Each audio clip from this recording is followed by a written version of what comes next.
Mirëmbrëma të gjithëve, mirë se erdhët në Vision Plus, mirë se erdhët në Ecozone. Zyrtarisht nisi këtë javë procesi shumë pritur ai i rivlerësimit të pasurive të patundshme. Ministria e Financave miratoi dhe publikoi udhëzimin me të gjitha detajet, ndërkohë që rivlerësimi do të bëhet me çmimet e referencës të vjetra në fuqi pra për sa i përket rrethave.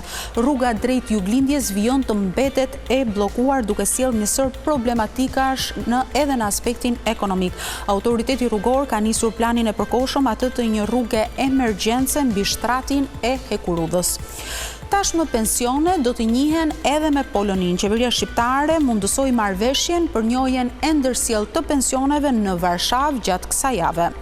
Të dhënat e Institutit të Statistikave konfirmojnë se numri i vizitorëve të huaj në janar të vitit 2026 ishte më i ulët krahasuar me janarin e vitit 2025, çka tregon se kemi një fillim jo fort të mbar për sa i përket turizmit në këtë vit pra të 2026. Ndërkohë, në emisionin e sotëm do të ndalemi tek dy problematika shumë të rëndësishme në fakt që kanë qenë prezente gjatë gjithë kësaj jave në vendin tonë. Do të flasim për rivlerësimin, po do të flasim edhe për bllokimin e rrugës drejt juglindjes. Më në fund, pas më shumë se 2 vite e gjysmë, procesi i rivlerësimit nisi zyrtarisht këtë javë me një normë tatimi pra 5% si kundër kemi thënë edhe më parë, dhe kjo do të thotë që gjithkush që ka në plan të shes një pronë ka të drejtë pra të aplikojë për të kryer rivlerësimin, por kush duhet ta bëj rivlerësimin e pronës? Çdo individ i cili ka një pronësi, një tokë, çdo individ i cili ka në pronësi një ndërtesë, por ka të drejtë të aplikojë për rivlerësim çdo individ i cili e ka bërë më herët rivlerësimin e pasurisë që ai ka në pronësi pra. Por kush do ta ofrojë këtë shërbim dhe ku duhet të aplikohet? Në të gjitha zyrat e kadastrës në rrethe aplikimi mund të kryhet në të gjitha zyrat e kadastrës në rrethe, por mund të kryhet ky shërbim pra rivlerësimi edhe në ekspertë të licencuar. Të gjithë ata që do zgjedhin zyrat e kadastrës do ta bëjnë rivlerësimin me çmimin minimal fiskal, por ndërkohë ata që do të zgjedhin ekspertët e licencuar mund ta bëjnë edhe me vlerën e tregut. Por sa do të jetë përqindja, pra sa do të jetë tatimi që do të paguajnë qytetarët? Sekundër kemi thënë edhe në emisionet e tjera, norma e tatimit e reduktuar do të jetë 5% dhe ky është tatimi më i lartë i aplikuar në të gjitha fushatat e rivlerësimit, të cilat kanë qenë e para në 2011, e dyta në 2013, më tej në 2016 kemi patur fushat rivlerësimi në 2020 dhe së fundmi kemi në 2026. Por pse është i rëndësishëm procesi i rivlerësimit? Sikundër kemi shpjeguar edhe herë të tjera, rivlerësimi është i rëndësishëm pasi do të kursejmë disa para nëse do ta shesim. Por sa do të paguajmë konkretisht në varësi të shumës së tatimit që do të aplikohet për rivlerësimin, do të kemi dhe tarifa shërbimi. Konkretisht për taksën deri në 150.000 lekë, pra kush do të bëjë një rivlerësim pasurie dhe do të paguajë një tatim me një shumë për 150.000 lekë, tarifa shërbimi do të jetë 3.500 lekë. Për të gjithë ata që do të kenë një shumë tatimi nga 150.001 lekë deri në 300.000 lekë, tarifa shërbimi do të jetë 7.000 lekë dhe për mbi shifrën 301.000 lekë do të kemi një tarif shërbimi prej 10.000 lekësh. Por pse është i rëndësishëm procesi i rivlerësimit? Për të gjithë ata që duan ta shesin pronën e tyre dhe që duan ta sjellin atë në vlerën e tregut, kemi marrë një shembull konkret. Nëse një shtëpi e bler, po themi në vitin 2019 kishte një vlerë prej 90.000 eurosh, sot në vitin 2026 vlera e saj ka arritur në 150.000 euro. Nëse një qytetar do ta shiste këtë pronë sot me çmimin në fuqi, me taksën në fuqi, me normën e tatimit në fuqi prej 15%, ai do të paguante taksë në buxhetin e shtetit gati 9.000 euro.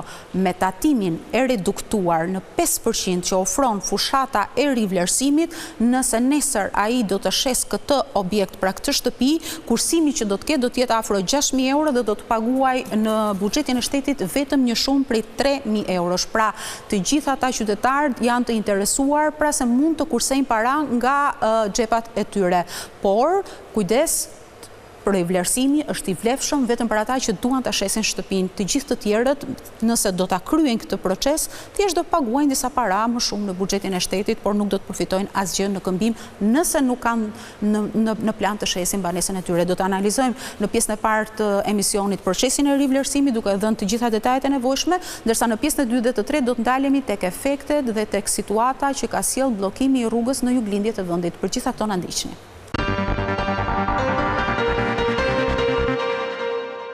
Mirë, në këtë pjesë të parë të emisionit, ne do të japim të gjithë informacionin e nevojshëm për të gjithë ata individ të cilët janë të interesuar për mënyrën se si do të aplikohet dhe si do të zbatohet procesi i rivlerësimit, dhe do të përpiqemi të japim edhe disa shembuj konkret për raste specifike të pronës, se si ajo mund të rivlerësohet, pra për më shumë informacion për të gjithë qytetarët. Dhe në këtë pjesë të parë të emisionit do të analizojmë dhe do të flasim me Alban Demirxhiun, që është vlerësues pronash, por edhe agent imobiliar. Përshëndetje, faleminderit që jeni në Ekozon.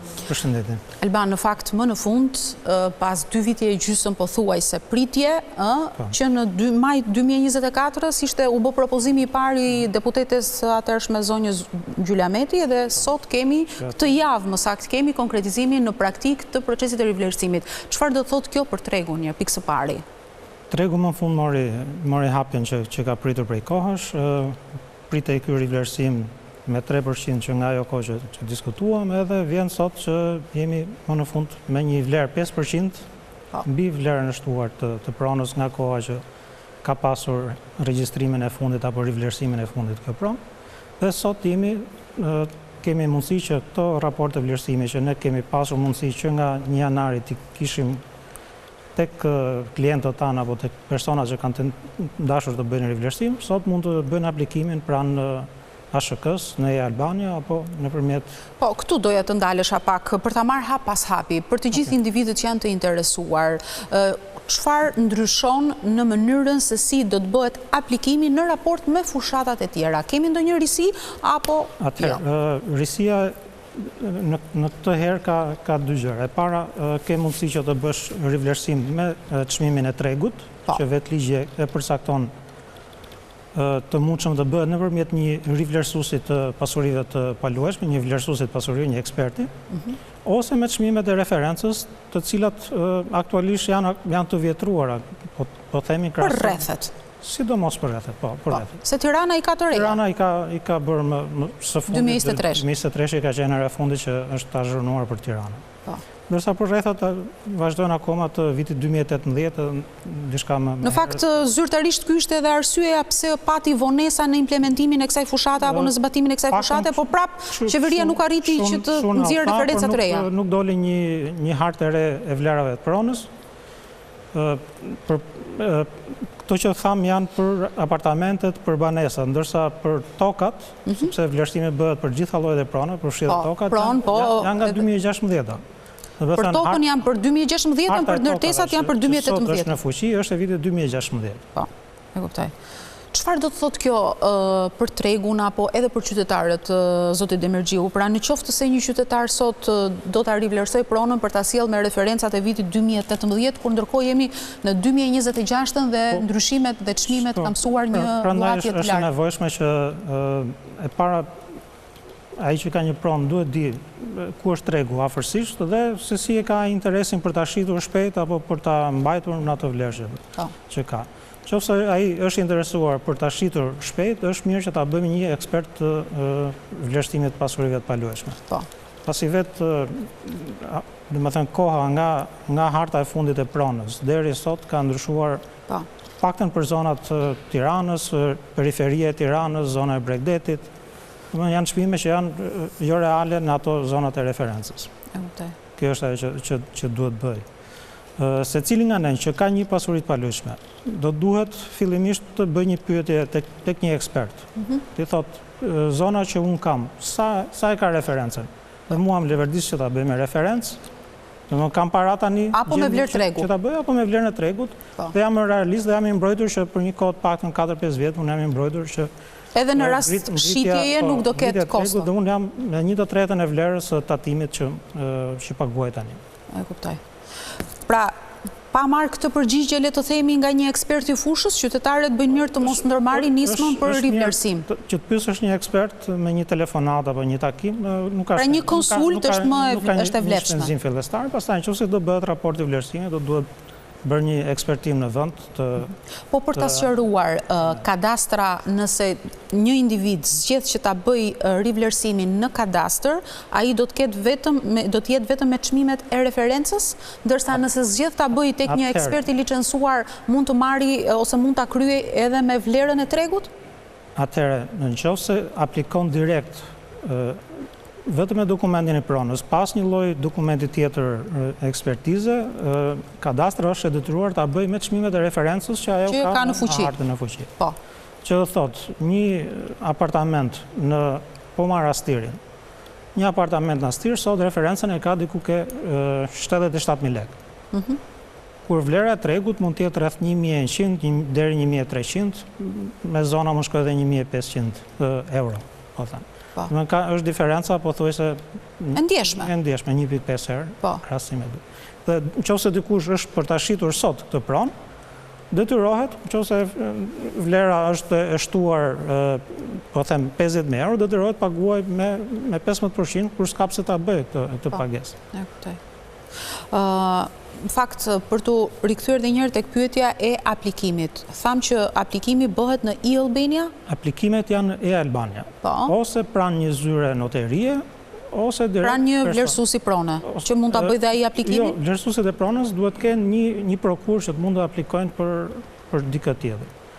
Gjë që nuk e kemi drejtën. Ne si vlerësues prone kemi drejtë të hartojmë vlerësimet pasurive të paluajshme, por aplikimi bëhet nga vetë individët apo vetë kompanitë, sepse pronar mund të... Po nga eksperienca juaj, zoti Demirxhiu, çfarë zgjedhin të bëjnë qytetarët? Se ne kemi pasur disa fushata në fuqi, zgjedhin të sjellin në referencë pronën e tyre, në çmimet e referencës së zonës apo në vlerën e tregut? Çfarë dominon më shumë? Apo në varësi Unë do sugjeroja dy gjëra. Nëse dikush nuk ka plan që ta shesë shpejt pronën, mirë është ta bëjë me vlerën e referencës.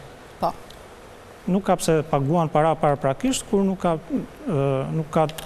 synim ta shesi shpejt. Por nëse ka plan ta shesi, ka plan ta zhvilloj pronën, ta tjetërsoj, është mirë ta bëjmë me vlerat e tregut që bëhet nga një ekspert i licencuar për këtë qëllim. Eksperti shikon gjithë tregun, lëvizjet, mundësitë e zhvillimit një prone që mund të jetë që nga truall, që nga tokë, apo apartamente ndryshme, varet se si është, dhe bën një vlerësim përgjithshëm që nuk e bën dot një individ, apo vetë hipoteka nuk e ka këtë çmim tregu të regjistruar aktualisht. Të ndalemi pak te disa karakteristika që aplikohen apo që zbatohen në fuqi për vlerësimin e pronës. Kemi një 1% që zbritet çdo vit si pasojë e amortizimit të pronës. A mund të na shpjegoni pak më thjesht edhe që ta kuptojnë të gjithë ata që janë të interesuar të bëjnë rivlerësimin? Si zbritet ky 1% dhe çfarë impakti ka në vlerësimin final të pronës? Atëherë, ky 1% është ka dalë si referencë në një udhëzim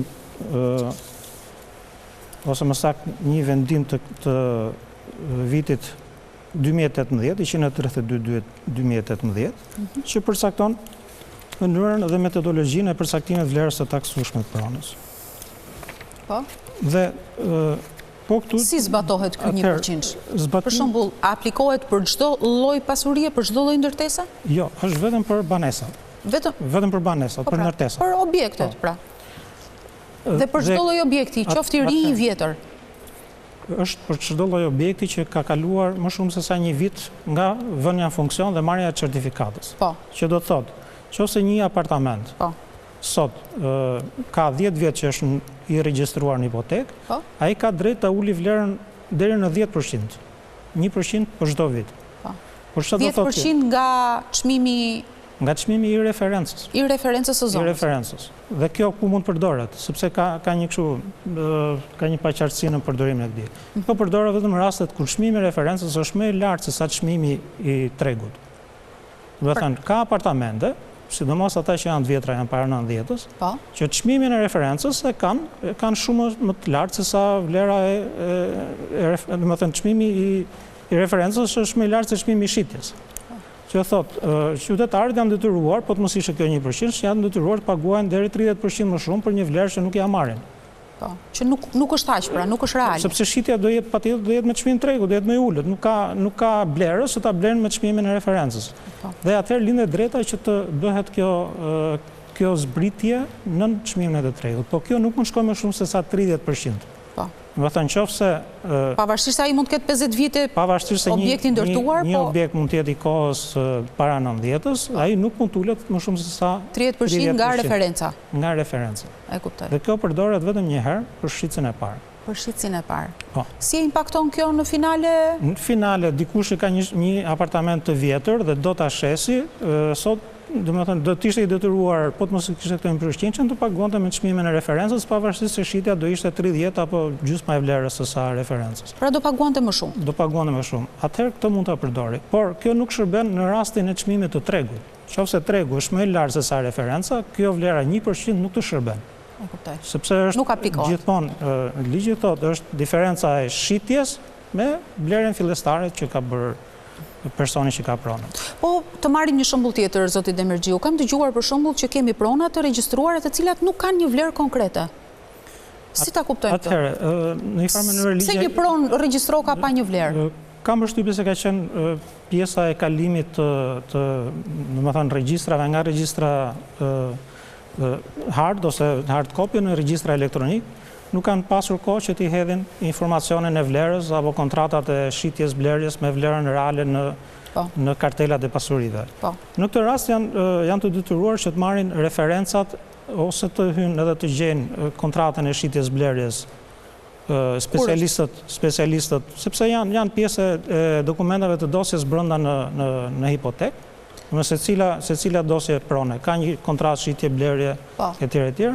Ose do të marrin referencat e vitit 2023 ose të ligjit të udhëzimit të 2023-shit, domethënë udhëzimi i përbashkët 34, 29/12/2023 dhe kjo përcakton mënyrën se si merret në rastet kur vlera e shënuar është më pak se sa ose mund të jetë vlera 1 apo vlera 0 e shënuar në kartelën e pasurive të valueshme. Domethënë ato ka një referencë që e përcakton kjo udhëzim. Pra, edhe kur nuk ka një vlerë të regjistruar, do i referohemi referencës. Ajo ka një vlerë të referencës së asaj kohe. Kur prona është mbi bazën e kësaj reference do të bëhet pastaj rivlerësimi. Mbi bazën e diferencës nga gjendja sot me referencën e asaj kohe bëhet vlerësimi, domethënë del tatimi për diferencën. Po këto pronat e dhuruara, të trashëguara, si zbatohet? E njëjta gjë është. Është e njëjta gjë. Ka të bëjë me kohën kur ti e ke përfituar pronën dhe në ato kohë ka pasur një referencë saktuar prona. Po. Dhe aktualisht ajo nuk mund dhërohet një gjë që s'ka vlerë. Në çdo gjë ka një vlerë, në mos pronat e palojshme. Dhe ka një vlerë referencë të kohës kur ti e ke regjistruar apo përfituar këtë pronë. E kuptoj.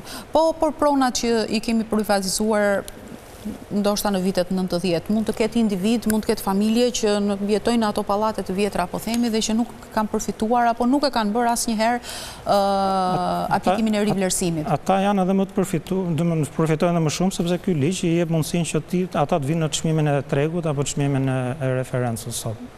Do të thënë nga vitet kur ka filluar 92 e deri sot kanë kaluar 32 vite, vlera është astronomike, rritja për të. Dhe referencë është viti kur ata e kanë përfituar apo regjistruar pronën. Domethënë nëse ata kanë një certifikat prone, domethënë që kanë përfunduar regjistrimin në 94-ën, merret ajo referencë e kohës. Por kjo kategori mund të përfitojë nga çmimi, domethënë nga ulja e çmimit 1% për çdo vit. A mund të themi ne që kjo është kontingjenti ose kategoria e qytetarëve që mund të jenë përfituesit më të mëdhenj nga procesi i rivlerësimit? Nuk janë vetëm këta, sepse në Shqipëri ka ndodhur ndryshime për të gjitha pronat. Domethënë pronat që pavarësisht se janë ndërtuar më vonë, kanë ndryshuar 4 vitet e fundit, ndryshimi i çmimit ka qenë drastik, ka qenë 2 fish krahasim me çishën më përpara. Kështu që nga 2021 që ka ndodhur rivlerësimi i fundit, deri sot mund të kemi paktën 1.5 deri në 2 herë rritje të vlerës së pronës. Ju mora shembullin e Astirit, njëjtën gjë mund të jenë në zona të tjera, zona Freskut, zona Paskuqanit, që në 2021 vlera e referencës atje ka qenë 77.000 lekë, sot jemi dy fishe në kësaj vlere. Në mos gaboj, fushatat e tjera kanë qenë për të rivlerësuar vetëm objektet, apo jo? Jo, kanë qenë dhe për të tjerat. Edhe për toka? Kanë qenë dhe për toka, për troje, po. Edhe për toka dhe për trojet. Fakti që çmimet e tokave mbeten ende hartës së vjetër të vitit 2016, do të thotë që me shumë gjas ne mund të kemi në një moment të dytë, sigurisht mbasi të mbyllet kjo fushat, një fushat tjetër të radhës, sepse 2016 me 2026 nuk e di domethënë si mund të rivlerësohet. Kjo fushat mund të shërbejë edhe së krijimi në një hartë të re dhe vlera, po them vlera reale të tregut. Domethënë kjo mund të jetë si një burim databaze, burim informacioni për institucionet që këtë rivlerësim prane dhe të hartëzuar në pika të ndryshme të territorit, këta t'ju shërbejë si një hartë për rishikimin e vlerave të referencës. Në fakt, kjo javë, zoti Demirgjiu, ishte koha kur nisi konkretisht zbatimin procesi. Mund të themi, ka vati ndonjë interes që në këtë javë të parë, që në këtë ditë të para? Shiko, njerëzit kanë qenë në pritje prej muajsh, po them, se të më thënë që nga shtatori, doli, po them, kohët e fundit që do dilte ligji, miratua me dekret të parë të këtij viti u miratua ligji dhe më së fundi doli edhe udhëzimi për vënën në funksion. Pra interesi është shumë i madh. Interesi ka qenë po them në pritje të padurueshme, mezi kanë pritur njerëzit të bëjnë aplikimet për të. Ka pasur kontrata porosie, ka pasur kontrata kapari, ka pasur njerëz që kanë aplikuar për kredi dhe që mund të jetë prishur dhe punë nga kjo zgjatje afatesh, por që më në fund u hapën dhe shpresojmë që të ecim mbar me këtë. Në fakt, të dhënat e Instat tregojnë që ne kemi rreth, po flasim për godina tash, se tokë, mbase nuk e di interesin, se sa mund të jetë interesi për të rivlerësuar pronën tokë, pra truall. Objektet kemi rreth 750.000 të tilla, por me fushatat e rivlerësimit të bëra ndër vite, le të themi 200 deri në 250.000 janë rivlerësuar. Pra kemi një kontingjent prej afro 500.000 objektesh banesash, të cilat mund të jenë potencialisht për rivlerësim. Çfarë prisni ju në këtë, ose çfarë pritshmërish keni si treg, si agent, si vlerësues me këtë fushat, dhe a është ajo e mjaftueshme se në pritje që të dilin referencat ikën 2 muaj? Ne si vlerësues pasurie dhe pjesëtar të shoqatës në Reja, që kemi bërë disa herë, po them, takime apo nisma të ndryshme që kjo vlerësimi apo tatimi prej 5% mos jetë thjesht me fushata, por të jetë diçka e vazhdueshme. Që tu përafrohemi edhe vendeve tjera europiane ku ne preferojmë të aderojmë në vazhdim. Kjo fushat është e nevojshme të bëhet, por e mjaftueshme nuk është. Do duhet që gjatë kësaj kohe të kemi mundësi të bëjmë një rishikim të gjithë ligjit që ky tatim 5% mundësisht të bëhet në vazhdimsi. Mos ketë nevojë për fushata, po të jetë atë gjithë kohës i vazhdueshëm me 5% të paktën. Por që në fakt nuk ka asnjë qasje të tillë për Ne kemi bërë disa propozime, sidomos për ato që janë pronat para apo apartamentet para, që njerëzit i përdorin për banesë, s'ka pse të mos jetë me këtë lloj vlere. E kuptoj. Dhe diçka, zoti Demirgjiu, të fundit, ky proces rivlerësimi, a presim të amortizoj sadopak rritje të mëtejshme, se ulje nuk besoj, unë nuk shpresoj, të çmimeve? Ulje nuk besoj edhe unë të ketë, do ketë më shumë prona që hynë në treg, më qetë, pa tensione dhe me një vlerë të ullur të tatimit për cilët njerëzit do them do duheshin sikur të ishin punësuar të merrin paktën për 1 vit e gjysmë 2 vjet shpenzim. Nëse vlera është rritur prej 100.000 eurosh, një pronë, me tatimin 15% do të bindet paguante 15.000, që janë të ardhurat të larta për një familje që po them me rrogë mesatare. E kuptoj. Do kursej, pra është kursim në final. Do t'i ketë në buxhetin e tij për të shpenzuar diçka tjetër. Po, dhe për ta mbyllur, t'ja përsërisim dhe njëherë njerëzve që ky proces është i rëndësishëm vetëm për të gjithë ata që kanë në plan ta shesin pronën. Në të kundërt thjesht nuk do bëjnë gjë tjetër veç se do paguajnë ca para në buxhetin e shtetit, nëse nuk kanë në plan ta shesin. Unë do sugjeroja që nëse kushdo që ka mundësi që ta bëjë atë parapagimin, paktën deri në vlerën e referencës, le ta bëjnë tani sepse në të ardhmen nuk e dihet kur do hapet një fushat tjetër. E kuptoj. Pastaj ata që kanë në planet të tyre që të bëjnë shitje, blerje, ndryshim, dhurime, ku diun se çfarë diçka tillë me pronën, do duhet që ata ta rivlerësojnë me një ekspert të licencuar. E kuptoj. Unë të falenderoj që ndajme më mua këto informacione. Ishte kënaqësi. Nderuar miq, ne kemi shkëputje publicitare dhe në pjesën e dytë të emisionit do ndryshojmë tërësisht temë dhe do të flasim për një tjetër problematik të këtyre ditëve të fundit që është dëmtimi i rrugës së segmentit pra të korridorit të 8 Librazht-Prenjas, si është situata atje dhe cilat janë masat që ka marrë autoriteti rrugor shqiptar për të zhbllokuar komplet situatën. Vetëm pas pak.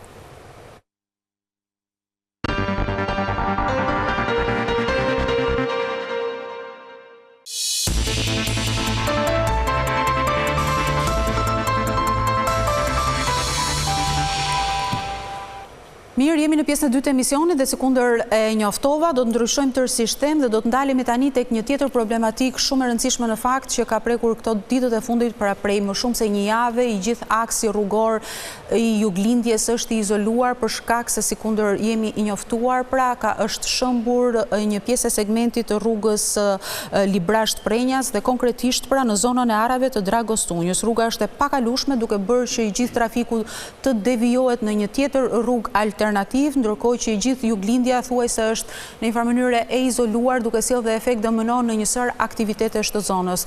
Autoritetet kanë patur reagime publike lidhur me situatën që ka ndodhur aty, e cila mund të ketë ardhur edhe si pasojë e lagështirës së tepërt, por nuk përjashtohet mundësia që ka ardhur edhe si pasojë e gryerjeve të vazhdueshme që është bërë në shtratin e lumit të Shkumbin. Por në çfarë faze jemi aktualisht dhe cilat janë hapat që kanë marrë ekspertët për të zgjidhur këtë problematik. Ndjekim çfarë ka thënë drejtori i përgjithshëm i autoritetit rrugor dhe rikthehemi në studio për të analizuar. Këshilli teknik të përbashkët midis ARSH-s dhe Hekurudhës shqiptare, me pjesëmarrjen dhe të stafit akademik nga Fakulteti i Inxhinierisë Ndërtimit, gjeologëve të Shërbimit Gjeologjik Shqiptar, projektuesve dhe mbikëqyrësve të ngarkuar, u morën këto vendime. Ndërtimi një rrugë të re alternative për gjatë Hekurudhës në shtratin e lumit Shkumbin për të mundësuar kalimin e trafikut deri në stabilizimin e plotë të rrëshqitjes. Rakordimi menjëhershëm me Hekurudhën shqiptare, Agjencinë Kombëtare të Mjedisit dhe Agjencinë e Menaxhimit të Burimeve Ujore për realizimin e kësaj rruge. Prishja e urës ekzistuese tashmë jashtë funksionit. Pra një rrugë e re paralele mbi shtratin e Hekurudhës pritet të nisë punën konkrete pra për të zhbllokuar situatën në këtë aks rrugor. Në këtë pjesë të dytë të emisionit, pra unë do të analizoj më shumë me të ftuarin tim që është zoti Gëzim Noni, që është përfaqësues në autoritetin rrugor shqiptar. Përshëndetje, faleminderit që jeni Ekozon. Përshëndetje. Zoti Gëzim, sot që flasim, në çfarë faze jemi me këtë situatë të krijuar në këtë segment rrugor? Pra sot që flasim është bërë pak a shumë një javë, pothuajse nga momenti që situata degradoi deri në këtë pikë. Kështu gjatë kësaj periudhe vazhdimisht kemi qenë në terren ku janë bërë evidentimet e duhura, janë nxjerrë përfundimet e duhura dhe ashtu siç e dëgjuam dhe në insert, pra është marrë ky vendim që është ditën e hënë në mëngjes, është marrë ky vendim i autoritetit për masat paraprake që të cilat i bëri prezant drejtori për ndërhyrjet menjëhershme dhe me vijimin e procedurave më tejshme deri në hartimin e projektit, i cili do të definohet mbase që ditën e nesërme, të hënë maksimumit martë. E kuptoj. Sot që flasim, trafiku vazhdon të jetë i devijuar në një rrugë tjetër paralele, apo jo? Ndërsa jemi në fazën që po presim të përfundojnë analizat gjeologjike të zonës? Pikër, në këtë rast, analizat do na shërbejnë për të parë çfarë ka ndodhur saktësisht tek vendi i rrëshqitjes, por më saktë nuk është se po priten analizat për të bërë lidhjen e trafikut tashmë të ndërprerë prej ditësh, por do të ndërhyjet menjëherë me këtë konstatim dhe masat janë marrë që të thash po hartohet projekti për të bërë ndërhyrjen e duhur me një rrugë alternative për të bërë lidhjen e trafikut.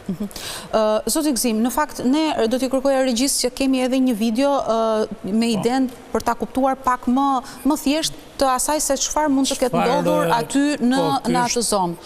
Po, ju jeni ekspert prej vitesh në autoritetin rrugor. A mund të na thoni konkretisht si ekspert me një sy të lirë deri në përfundimin e një verifikimi të plotë të gjithë situatës, çfarë emri i vini kësaj që ka ndodhur? Jo, emri po thuaj se ka ditë që i është vënë, e gjithë problematika ka ardhur për shkak të një erozioni që ka ndodhur për shkak të lumit, gryre që vinë për shkak të lumit. Pra e ka fajin njeriu, ta themi? Jo, po s'është, nuk mund ta themi njeriu, po ose ndoshta në këtë rast kemi thash një gryrje për shkak të prurjeve të lumit të skarpatës që shkonte deri tek pjesa e hekurullës. Dhe kjo gjë në këtë pikë ka dalë jashtë kontrollit situata e cila ka provokuar rrëshqitjen që pastaj demonstrojmë këto pamje. Pra, po ta vini re, thash me një shpjegim të thjeshtë, po ta vihet re në Google Maps që ndër vite kjo ka pasur hekurulla, trupi hekurullës ka pasur një distancë goxha rreth 63 metra në vitin 2015 nga shtrati i lumit. Pra hekurulla me lumin kanë qenë 63 metra. Për shkak të erozionit vazhdueshëm që ka ndodhur, që është një dukuri normale që ndodh, kjo gjë i është afruar ndjeshëm hekurullës. Në 2023 ka qenë 17 metra dhe sot që flasim është 0. Pra do me thënë e ka gryer këtë gjë. Dhe kjo i ka mjaftuar për t'i provokuar rrëshqitjen. Kjo është e thjeshtë. Po gërmimet që janë bërë, ose ndërhyrjet që janë bërë, a kanë qenë një presion i vazhdueshëm për shembull që mund të kenë ndikuar në këtë problematikë? Në këtë rast nuk na rezulton e tillë, se thash provokimi i ka ardhur pikërisht nga lumi. Po nëse do të ishte në kushte normale skarpata e hekurullës me shtratin e lumit, si dikur, edhe nëse do ndodhte, atëherë do ishte një provokim nga lart. Në këtë rast është një provokim nga poshtë. Në këtë rast. Që do të thotë, me këto analiza që ju bëni, zoti Gëzim, ishte e pritshme një situatë e tillë? Jo, nuk mund të ishte, se nuk është se e dinim këtë situatë dhe të ishte e pritshme, sa atëherë do ishte ndërhyrë me kohë. Kështu që kjo është një gjë që ka degraduar, sidomos rreshjet e kohëve të fundit e kanë degraduar deri në këtë pikë. A pra, edhe një dorë i ka dhënë situata nga rreshjet e vazhdueshme dhe të pandërpera. Ekuilibri është prishur në shtratin e lumit, ekuilibri. Ekuilibri është prishur nga shtrati i lumit. Ngarkesa e marrin për shkak të rreshjeve të vazhdueshme prej 4 muajsh dhe të gjata, ka sjell këtë situatë. Dhe të këto dy faktorë kanë mjaftuar për të ikur, se edhe po ta vini re edhe rrëshqitja e tillë ka ndodhur. Ka ikur plani i parë, pastaj ka liruar të dytin, të tretin derisa ka përfunduar, pra është pastruar, po themi rrëshqitja ka shkuar në shtratin e vet normal deri siç e shikojmë në demonstrim. E kuptoj. Sot që flasim, zoti Nuni, zgjidhja emergjente që është parashikuar të kemi një rrugë paralele. Po, është parashikuar një rrugë një paralele e cila do të kaloj përgjatë, nëse mund ta demonstrojmë është videoja tjetër. Kemi një video tjetër, regjia, që është në shtratin e hekurullës? Po, është alternohet me hekurullën, po thuaj se një pjesë është paralel dhe një pjesë intersektohet, pra është bashkë me hekurullën, mbi trupin e hekurullës, për ta bërë sa më të shpejt si çfarë gjatësie do ketë ky segmenti? Në total kjo është rreth 1.3 kilometra. 1.3 kilometra. Do t'jetë një video tjetër? Okej, s'ka problem. Do ta kemi 1.3 kilometra? 1.3 kilometra, ja kjo është. Kjo është gjurma e re që bashkohet me ekzistuesen, vazhdon përgjatë shtratit lumit, bashkohet mas rrëshqitjes, bashkohet me hekurullën, derisa lidhet përsëri me rrugën ekzistuese. Tani pyetja që kanë të gjithë interes, përgjigja për cilën kanë të gjithë interes qytetarët është hapat që do ndiqen për të konkretizuar dhe për ta përfunduar, le të themi, këtë problematikë dhe për ta bërë të kalueshëm dhe të aksesueshëm të gjithë segmentin. Është thjesht çështje kohe, sa të definojmë projektin, atëherë do të kemi një afat pothuajse të saktë se kur kjo gjë do të jetë efektive, pra rruga alternative, dhe këtu mbaron pjesa po themi e alarmit. Pastaj pjesa tjetër është thjesht zgjidhje teknike për rrugën ekzistuese, atje ku ka shkar dhe për rrugën e re që është ngjitur me të.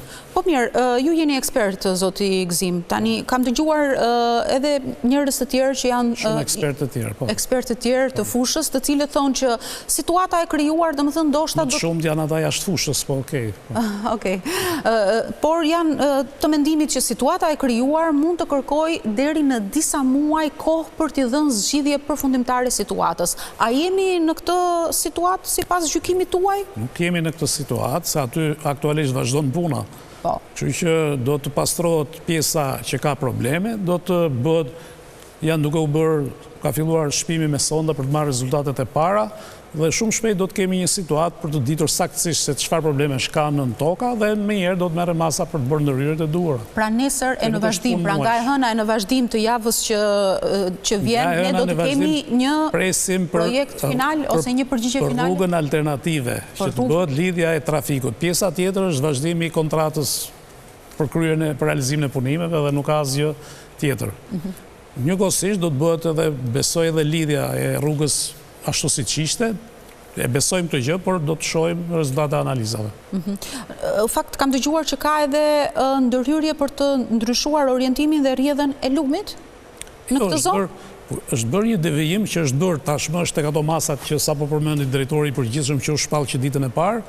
Pra është bërë devijimi i lumit për të mos goditur pjesën që për të mos goditur Hekurudhën, aty ku e kishte goditur, ku ishte rrëshqitja. Kështu që në këto kushte, thjesht kjo gjë është bërë, është larguar vijes hekurudhore, trupi i lumit dhe është bërë janë marrë masa mbrojtje për devijimin e tij. Që në momentin që ndodhi kjo problematik dhe u konstatua kjo problematik, a kemi një ndërprerje të punimeve në të gjithë pjesën e korridorit të 8 apo vetëm vazhdon puna për zgjerimin e mëtejshëm të Elbasan Qaftan? Puna vazhdon, thjesht vazhdon me ritme të shtuar edhe për shkak të kësaj problematike, por jo se s'ka ndërprerje punimesh. Kuptoj. Punimi vazhdojnë normalisht, do të thoja normalisht. Edhe pse mund të jetë angazhimi shumë i madh. Momentalisht që flasim aty punohet 24 orë. Për të hequr komplet atë pjesën e flas të zona e dëmtuar, ë? Hequr pjesën e dëmtuar dhe për siç ishte devijimi i lumit për të vazhduar me trupin e ri të rrugës që do filloj së shpejti dhe vazhdon 24 orë. Po, 1.3 kilometra rrugë alternative në gjykimin tuaj, sa kohë supozojmë se nesër dolën të gjitha të dhënat edhe u bë dhe projekti. Sa kohë mund të na nevojitet për ta ndërtuar? Po pikërisht, pa një projekt e kemi të vështirë se duhet në vinë ca volume që do ketë kjo rrugë, e cila nuk është gjitha trupi i ri.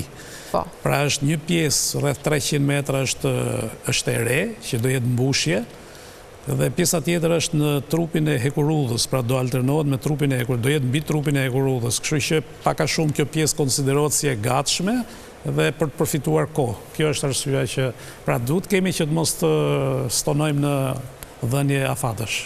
E kuptoj. Sërish mund të referohem disa inxhinierëve të cilët thonë që kjo situatë mund të sjellë edhe një devijim të rrugës për në të ardhme, flasë për korridorin 8. A ka gjasa të kemi në një gjë të kësaj natyre? Mund të kemi ndryshim të gjurmës apo thjesht do të kemi... Nuk shtrohet kjo alternativë. Në ARSH kjo alternativë nuk shtrohet.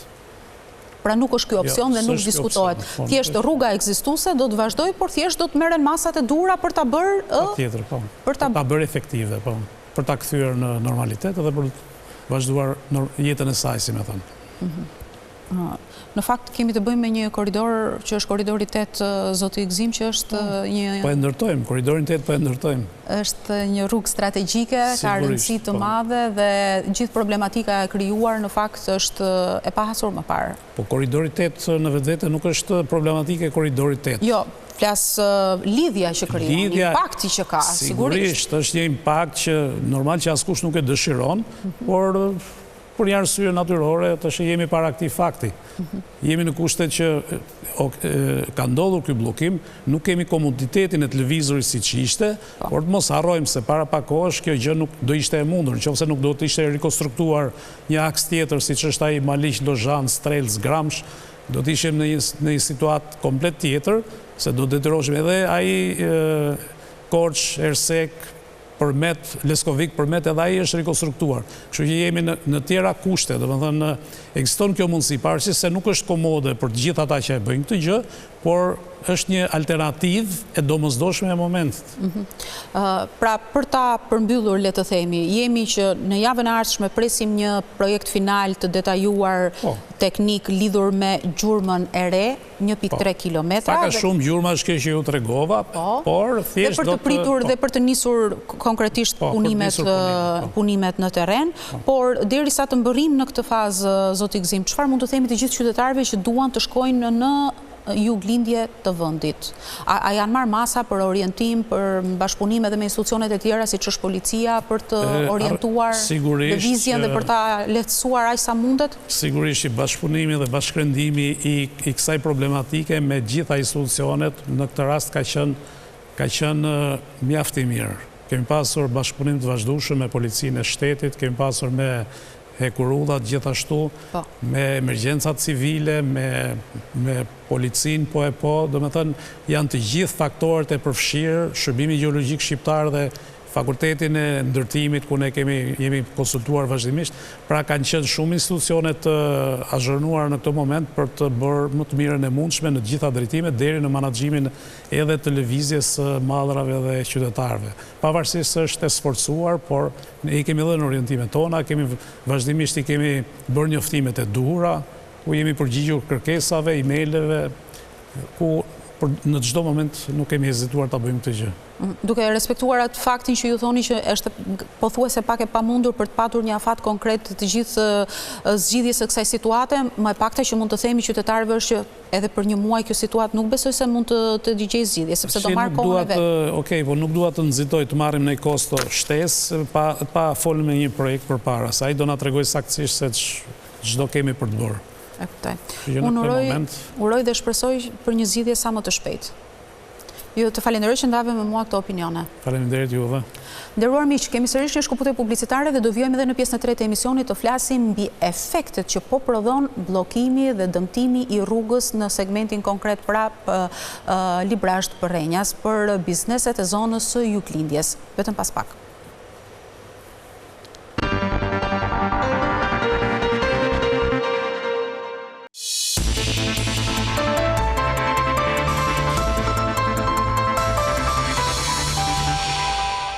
Jemi në pjesën e fundit të emisionit, edhe në këtë pjesë të tretë do të ndalemi tek efektet ekonomike që ka sjell dhe që po vazhdon të sjell pra bllokimi i rrugës Librazht Përrenjas për të gjithë zonën e Juglindjes. Në fakt, infrastruktura nuk është vetëm thjesht një çështje asfalti, ajo është një siguri ekonomike për të gjithë ambientin dhe për të gjithë zonën përreth. Prandaj një bllokim rruge pra për disa ditë po sjell efekte domino në një sër aktivitetesh të zonës. Për vitesh tashmë ne dimë që Juglindja është një destinacion turistik i konsoliduar ku fundjavat janë të mbushura nga vizitorë vendas dhe të huaj që frekuentojnë pikërisht pra zonën e Korçës, fshatra turistik përreth, por jo vetëm edhe qytetin e Pogradecit.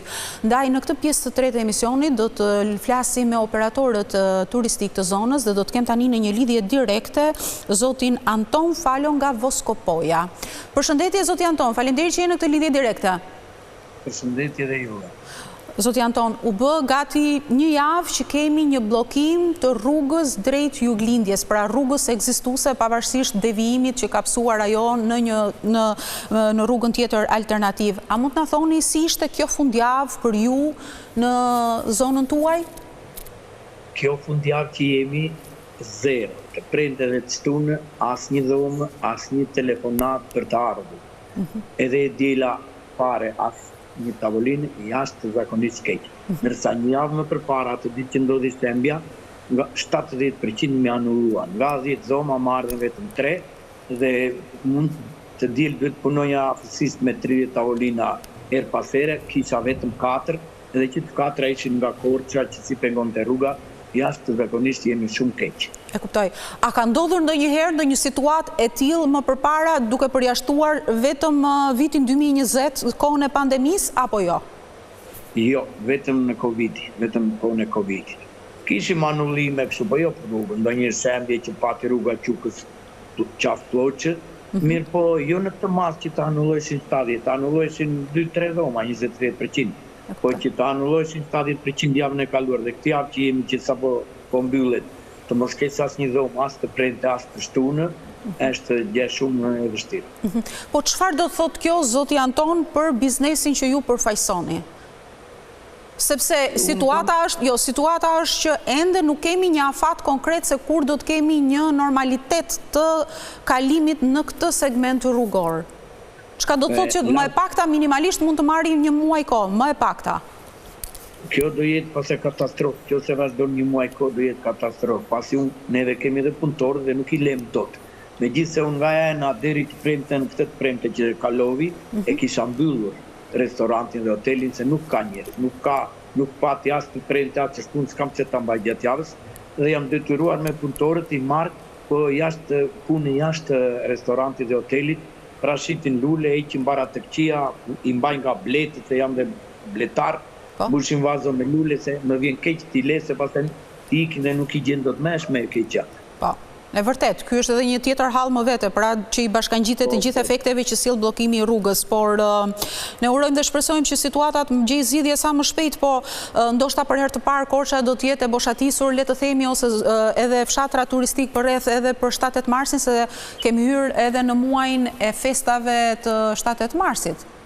Po, mirë kjo fundjavë që ishte zero, siç ju e përmendët. Po, fundjavën tjetër, keni ndonjë telefonat, ndonjë prenotim, se është kohë festash? Na kanë telefonuar, kemi disa prenotime, po para si të ndodhte prishja e rrugës. Ata nuk e dinin se do prishesh rruga, tash megjithëse rruga është dhe do t'i anullojnë. Se këtë radhë që kaloi, kjo e premte dhe shtu, nuk patëm asnjë telefonat. Jo se na anulluan, asnjë telefonat për dhoma dhe për restorant, pare. E kuptoj. Por anullime për 7 marsin, a keni? Deri tani jo, po është akoma besoj po su rregullua rruga, nuk e di, në qoftë se do të vinë, janë të vendosur të vinë nga rruga e Moglitës, po ajo është një rrugë e një fare mirë atë rrugën, se kam kaluar shumë herë, është shumë e ngushtë dhe me shumë kthesa. Edhe është dhe me gjatë, nuk e di, vetëm qoftë se vinë qandeja, inshallah vinë qandeja. Okej, a keni një apel ju, zoti Anton, lidhur me këtë situatë? A keni një kërkesë, po themi, për autoritet? Po, kjo gjë edhe në emër time, në emër të biznese, nuk jam vetëm unë që jam keq në Voskopoj, gjithë biznese në Voskopoj, i bëj thirrje firmave që po merren me këtë rrugë ta përfundojnë sa më shpejt, po kështu dhe qeveria të marrë masa sa më shpejt, se neve këtu në Voskopoj kemi një karakteristikë që punojmë vetëm në fundjavë dhe nuk punojmë nga Korça, nuk vinë për të fjetur, se ja ku e kanë Korçë, një dhe minuta flen atje. Neve punojmë me turistë nga Tirana, nga Tursi, nga Elbasani, nga Kavaja, nga Fieri, nga këto zonat që janë të detyruar të kalojnë në atë rrugë. Ka Korça vetëm do një të dielë mund të vi vetëm do një tavolinë për të ngrehtë. E kuptoj.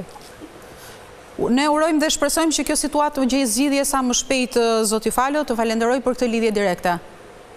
Falenderit dhe juve, inshallah sa më shpejt të mbaroj kjo gjë, se nuk jemi shumë jashtëzakonisht, nuk kemi zbek. Le të shpresojmë. Kemi dhe hallin e punëtorëve. E vërtet. Le të shpresojmë. Të falenderoj. Falenderit dhe ju dhe miru pafshim. Por bllokimi i rrugës dhe segmentit konkretisht Prenjas, Librasht Prenjas ka sjell edhe një tjetër problematik, pasi prej disa ditësh, pra që në momentin kur u bllokua rruga, 2 apo 3 ditë më pas, edhe operatorët e transportit, kryesisht furgonat apo edhe autobusët që udhëtojnë drejt Juglindjes, kanë reflektuar një rritje dhe një shtrenjtim të çmimit të biletës për destinacionin drejt Pogradecit apo edhe drejt Korçës. Unë do të kem tani në një lidhje direkte në shoqatës transportit ndërqyteta, zotin Dashnor Memaj. Përshëndetje, zoti Memaj, falenderit në që jenë në këtë lidhje direkte. Përshëndetje, falenderit ju. A mund të na thoni, zoti Memaj, çfarë të dhënash keni ju, sa është shtrenjtuar çmimi i biletës drejt Juglindjes nga operatorët e transportit? Në fakt, nga bllokimi i rrugës ishte një kolaps ditë e para, sepse operatorët nuk ishin qartë, nuk kishin informacionin e duhur se nga duhet lëvizën, se duhet lëvizën. Pastaj pas 2 ose 3 ditësh u gjet një zgjidhje me një rrugë alternative e cila nuk përmbush kushtet për të përballuar fluksin e madh të mjeteve, as më tepër edhe mjetet e transportit publik, por ka rritur shumë vështirësitë, ka rritur kostot jashtëzakonisht. Ne u bëm thirrje edhe operatorëve që mos të reflektohet kjo rritje në çmimin e biletës, pa ata me shumë drejt duke parë që nuk ka një sinjal se kur mund të hapet rruga dhe sa do zgjat kjo kohë dhe një rënje të numrit të udhëtarëve, kostot e operatorëve janë rritur diku me 40% ose më shumë në varësi edhe të linjës edhe të fluksit të lëvizjes qytetarëve, sepse kemi patur një rëndje drastike të numrit të udhëtarëve që frekuentojnë Korçën apo Pogradecin apo vende tjera të Juglindjes, të cilat janë prekur nga kjo rrugë. Kanë patur një stepje në lëvizje, kanë patur një frikë në lëvizje, sepse ditët e para ngelen shumë në trafik, humbën ditën e punës, humbën shkollën.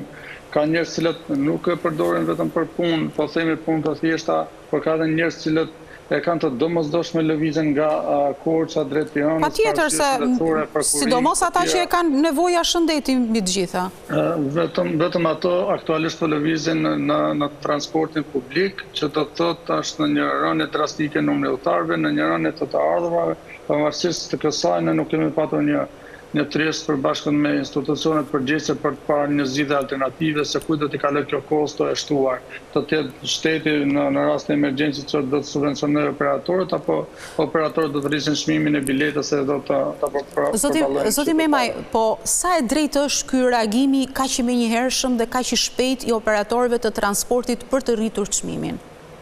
Pavarësisht thirrjes, operatorët kanë gjetur zgjidhjen më të thjeshtë të mundshme edhe më të shpejtë të mundshme rritjen e çmimit dhe reflektimin në çmimin e biletës për udhëtar, duke qenë se kostot janë rritur me 40%, ato nuk janë të mundshëm le të themi që të përballojnë sepse nuk po nxjerrin as shpenzimet e naftës lemo të kenë të ardhurat të tjera në këtë drejtim. Duke qenë se numri udhëtarëve është shumë i ulur, kostot janë rritur për shkak të zgjatjes distancës rrugës, të amortizuar rrugës me shumë ktesa, me shumë dyshesa dhe kanë edhe një stres të madh sepse dihet se kur do të nisen fugonat, por nuk dinë se kur do të mbrinë në destinacion. Ajo që i takon është institucioneve që të thirrë operatorët e linjave edhe të dalin me një vendim përbashkët se si duhet të operohet. A është shpejt për të rritur çmimin e biletës? Padyshim që në ditët e parë ju bëm thirrje që mos ketë një reflektim në çmimin e biletës, por duke parë që nuk po kemi një zgjidhje të shpejtë por operatorët, kjo është me një llogari të thjeshtë kur rriten kostot 40% nuk mund të presësh që shteti të reagojë deri në momentin që ti nuk do të jesh gjendje që të vazhdosh lëvizjen me mjete për të ofruar shërbim. Por a është niveli duhur për të rritur çmimin kaq, pastaj kjo duhet të diskutohet. Pikërisht pra, kjo rritje, mirë që ju thoni janë rritur kostot, dakord, ju mirë kuptojmë në këtë pikë në një farë mënyre, po kjo rritje me 40% është për të mirë kuptuar? 40% është rritja e kostove të shërbimit nga rënja dhe e udhëtarëve, le të themi. Por diskutimi për çmimin e biletës padyshim që duhet të ketë komponent të analizës financiare për të parë se sa realisht janë shpenzimet, sa janë të ardhurat edhe për ta thënë që është një situatë emergjente dhe operatorët reagimin nuk do ta kishin do të ishte që nuk do ta kishin menjëhershëm, por mosmarrja e masave nga ana e institucioneve për t'ju garantuar se kur mund të hapet rruga, kur mund të vazhdojë lëvizja lirshëm, apo ulja dhe ndresat përbashkëta për të parë se sa janë kostot realisht që mund të ketë një përjashtim pastaj nga taksat e naftës që marrin edhe karburantin me një çmim tjetër, nuk ka patur asnjë reagim, nuk ka patur asnjë diskutim. Pra kjo paqartësia se sa do zgjat kjo situatë, po thoni ju, i ka detyruar operatorët?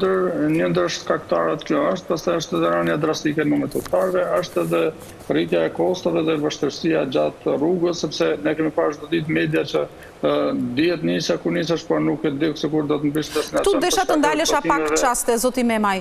Pra, këto oraret për të nisur drejt Juglindjes në Pogradec apo në Korç mbeten në fuqi, pra sikundër kanë qenë edhe më parë, por vetëm thjesht koha zgjatja e udhëtimit mund të jetë kohë zgjatja është më e madhe.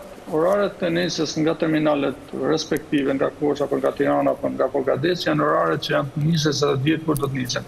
Oraret e mbritjes nuk i parashikojmë dot për shkak të avarive të mundshme gjatë rrugës, për shkak të trafikut të rënduar, sepse rruga është më amortizuar, rruga ka më shumë vështirësi për të kaluar, ka një trafik më të madh sepse është një rrugë e cila nuk përballon dot këtë lëvizshmëri të madhe të mjeteve, është një rrugë alternative momentale, ne prandaj dhe ju kemi bërë thirrje institucioneve dhe si grup interesi, por sepse kjo ka ndikim jo vetëm në transport publik, por në çdo fushë tjetër të sektorëve të ekonomisë, një bllokim i saj për një periudhë kaq gjatë sjell pasoja shumë të mëdha ekonomike. Ne kemi parë që në vendet më të zhvilluara janë ura dhe bëjnë brenda 24 orëve, ne nuk po themi që jemi në atë nivel, për të paktën një rrugë, ne bën një bypass mund të bëhet për një javë, jo një javë të merrem me studimin se çfarë ndodhi, kush ishte arsyeja, edhe qytetarët ta vuajnë pasojat. Kujtojmë që është një ndër arteriet më kryesore në vend, edhe lidhet me vende të tjera, me vende të shinjes, ne kemi transport që operohet sot edhe nga Ori edhe nga Struga.